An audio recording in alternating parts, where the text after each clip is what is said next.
One of the milestones of his Khilafat was the establishment of the first Ahmadiyya Muslim mission in England in 1914. The first Ahmadiyya missionary sent to London for propagation of Islam was Chaudhry Fateh Muhammad Sial. Hadhrat Khalifatul Masih wrote several scholarly works based on extensive research and deep study. Huzur wrote many books, Faslul Khitab, Nuruddin. There are several others that he wrote. He once came to Hadhrat Masih Maud and he said, Huzur, tell me, as we call it in Urdu, wazifa. Wazifa means that some way of making my God happy with me. And Huzur said the best wazifa is to defend Islam against the onslaught of Christianity. So you please write a book about Christianity and in defense of Islam. So Hadhrat Maulana Nuruddin Sahib wrote that book, and it was published. It has been published several times. His autobiography is called Mirqatul Yaqeen, and it was published in 1914. Another booklet is Faslul Khitab fi Masalate Fatihatil Kitab. This book was written in 1879. The third book is Radd Tanasukh. That was written in 1891. Another is Risala Diniyat, and it was written in 1906. And another book is Khutbat-e-Noor, and that was published in 1912. Beaz-e-Nuruddin, that is pharmacopoeia of Hadhrat Khalifa Awwal Radhiyallahu Ta'ala Anhu. That was published in 1928. Another booklet is Tasdeeq Barahin-e Ahmadiyya. It was printed and published in 1890. In November 1910, Hadhrat Khalifatul Masih I fell down while riding a pony and received serious injuries. شعر حضرته أن حالته الصحية تسوء، حيث أن الورم بدا له أنه يقترب من قلبه، فظن بأن وفاته وشيكة، فطلب من أحد تلاميذه الذي كان ساهر على خدمته وهو الشيخ محمد تيمور أن يحضر له ورقة، وكتب على هذه الورقة سطرين، ثم وضع هذه الورقة، طواها ووضعها في مغلف، ثم كتب على هذا المغلف سطرا، ثم أغلق، ثم وضعها في مغلف آخر. الذي تبين لاحقا أنه قد كتب على المغلف: في حالة وفاتي ينبغي أن تعملوا وفقا لما في الداخل.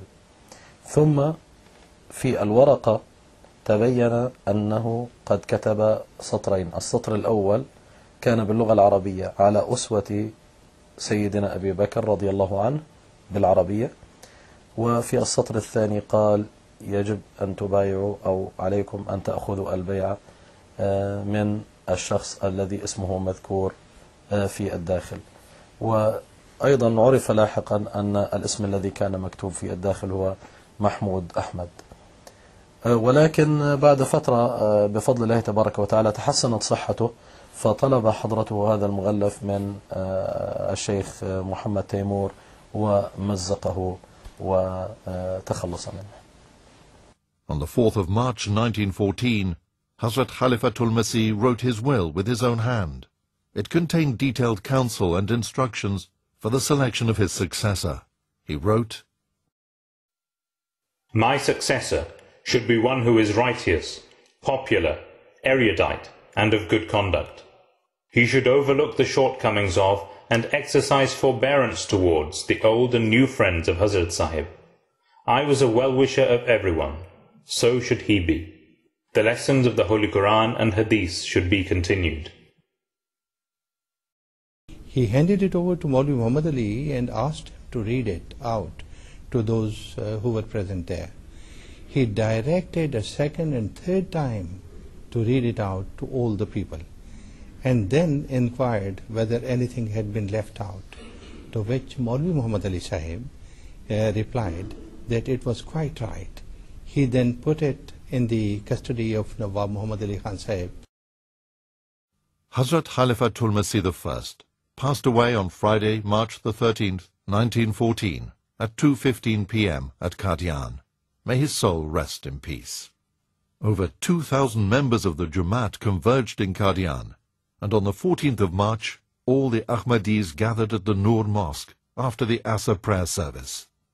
Hazrat Nawab Muhammad Ali Khan read out the will of Hadhrat Khalifatul Masih I. Hazrat Mirza Bashiruddin Mahmud Ahmad was elected the second Khalifa of the promised Messiah. Shortly after the election, the newly elected Khalifatul Masih led the funeral prayers of Hadhrat Khalifatul Masih I in a vast open space next to the Noor Mosque. He was laid to rest in the Bahishti Maqbara at 6:15 p.m.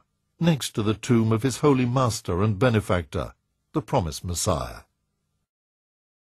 The promised Messiah summed up his character in the following terms. My heart was filled with such delight as was experienced by the Holy Prophet sallallahu alaihi wa alihi wasallam on meeting Hazrat Umar, may Allah be pleased with him. When he came to me and I looked at him, I perceived that he was a sign of the signs of my Lord, and I realized that he was the outcome of my constant supplications, and my intuition informed me that he was one of the chosen servants of Allah. I observed that wisdom flows from his lips, and heavenly light descends upon him.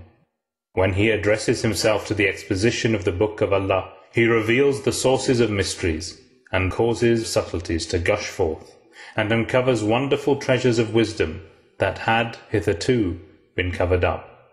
He is in such complete accord with me as the pulse is in accord with the breath.